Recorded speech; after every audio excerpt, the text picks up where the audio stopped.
Hi, I'm Diego Gonzalez, part of the mechanical engineering team and team lead for Team 23075. Hi, my name is Jeremy Heath, and I'm the mechanical engineering lead. Hi, my name is Chase Finney, and I'm part of the mechanical engineering team.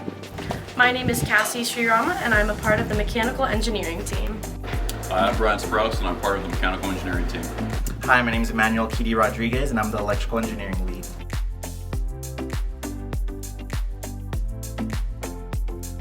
The Land Rover is a human-powered vehicle that is propelled from the user's rowing motion and maneuvered from the user leaning side to side. Our sponsors, Ben Blem and Daniel O'Connor of Micro Entities Worldwide, tasked us with designing and building the Land Rover to provide the full-body workout that one would get from a conventional rowing machine with the unique riding experience that the user can enjoy while outdoors.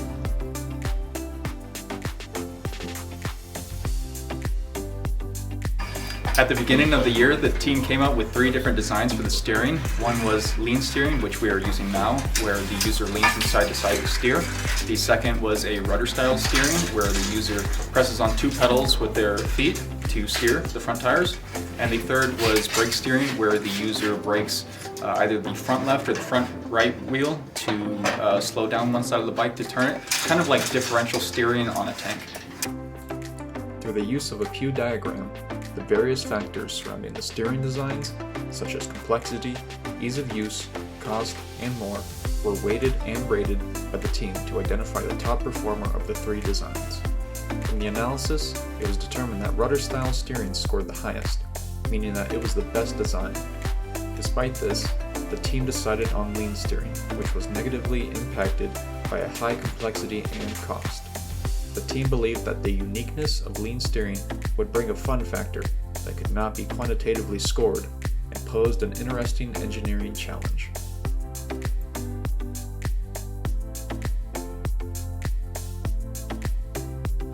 To better understand the steering geometry, our team built a prototype model using just under $150. This physical model allowed the team to understand the intricacies of Ackerman's steering geometry and what sub-assemblies of the Land Rover needed the most attention and refinement. Overall, the prototype's model's steering resulted in a turning radius of 12.5 feet, allowing the user to weave down and around city streets and corners.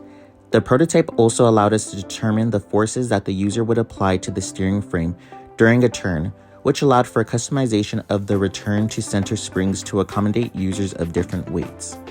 With the prototype, the team also learned what the maximum comfortable lean angle is for riders to ensure they do not slide off of the seat, as well as chain routing to effectively position all of the internal components to reduce drag and other inefficiencies as much as possible.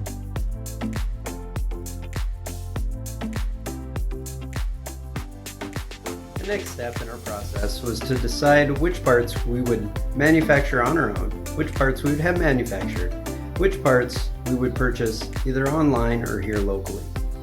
After many hours of SolidWorks modeling and internet research, we came to the conclusion that the main, steering, and rear frame would need to be custom built, along with the tie rods, steering bracket, and frame horn. The steering spindles, brakes, front wheels, and tires were found online but did not come with dimensions, so they needed to be fully measured to be modeled and used to identify the proper steering angles necessary to have the steering frame and bracket built. The 8-speed rear hub with internally shifting gears was purchased to reduce the amount of fabrication and to control the space limitations, while still providing all the benefits of multiple gears. We outsourced the steering frame, rear frame, and steering bracket to the U of A Machining and Welding Center as they were tight tolerances. Unfortunately, the steering bracket was not made to the print specs and caused a significant delay in the assembly of our project.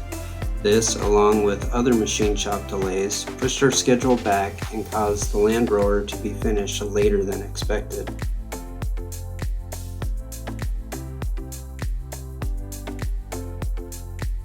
To verify that the Land Rover meets the functional requirements, tests, analysis, demonstrations, and inspections were conducted to ensure the Land Rover meets or exceeds the limit or reference value allowed for the respective functional requirement. During this test event, the Land Rover's top speed was demonstrated by reaching 18.4 miles per hour, exceeding the system requirement of 15 miles per hour from rowing alone. To demonstrate the Land Rover's energy efficiency, the Land Rover successfully coasted more than 100 feet with a 200-pound rider at an initial speed of 15 miles per hour. This is to show that there is minimal mechanical resistance that the Land Rover endures. Finally, the Land Rover successfully achieved a 180-degree turn at a radius of 15 feet at 5 miles per hour.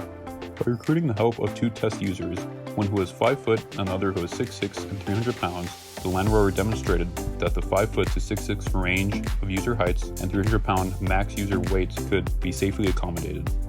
The users across these ranges shared that the Land Rover was comfortable and enjoyable for their stature. We want the Land Rover to be a fun and unique way for users to get a workout while also being outdoors. In order to quantitate how fun we were able to make the machine, after riding the machine, we had our users take a survey of what they really thought of it.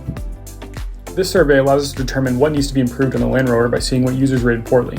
Overall, test users and the team themselves considered riding the Land Rover to be exciting, fun, and unique.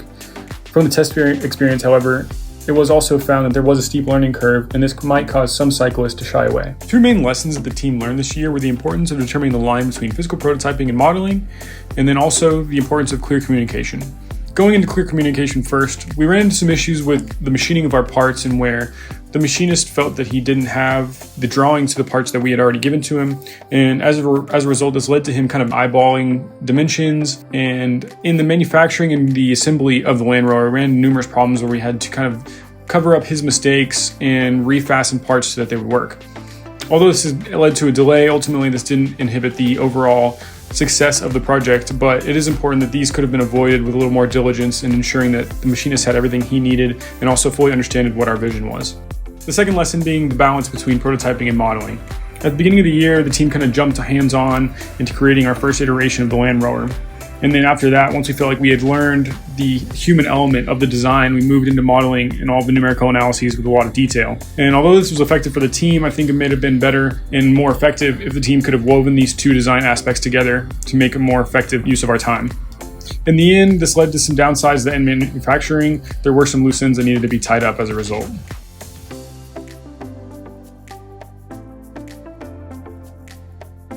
Lastly, we would like to thank our sponsors, Ben and Daniel, and our mentor, Justin Hyatt, for his guidance over the past year.